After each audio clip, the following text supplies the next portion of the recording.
Sa number 8, creek sa Banago padulong sa bata nagabaho bangod sang basura.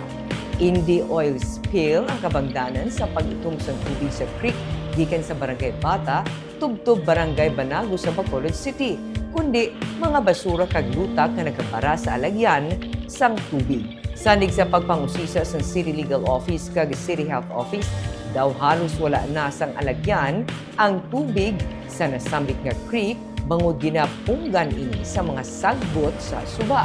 Ginsiling ni Attorney Carol Joseph Chu ang pamuno sa CLO nga may mga residente nga naga-istar sa kilid sa suba kag naanda na nila nga sa suba maghaboy sa ilang mga basura. Ginmanduan gilayon sa CLO ang mga punong barangay nga hugton ang pagbantay sa mga suba agud malikawan ang pagpanghaboy sang basura.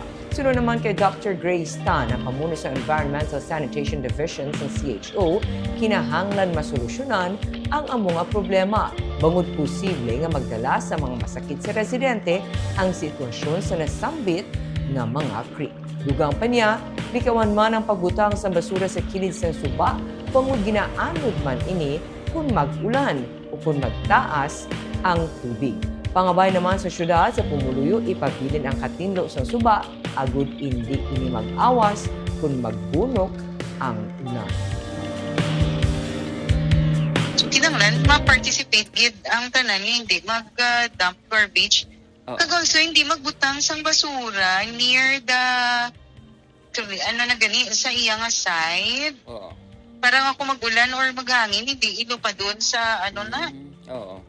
Pakanto sa subag. Gin pakwanta na to sa kada barangay nga syempre yung pag-monitor ganyan mas stop gid ang paghaboy sa mga tao. May mga residente skilled sa suba mo. Kung mapiran nyo kapilatan na da i-clean up ang Banago Creek diri dampi sa may Bacolod North Terminal. Kada ulan damo-damo naman yung basura nga kuandira nga katupa dra. So muto ang aton request sa mga barangay nga i-monitoron gid kay i-orient kita mga tao ang skilled sa bangay.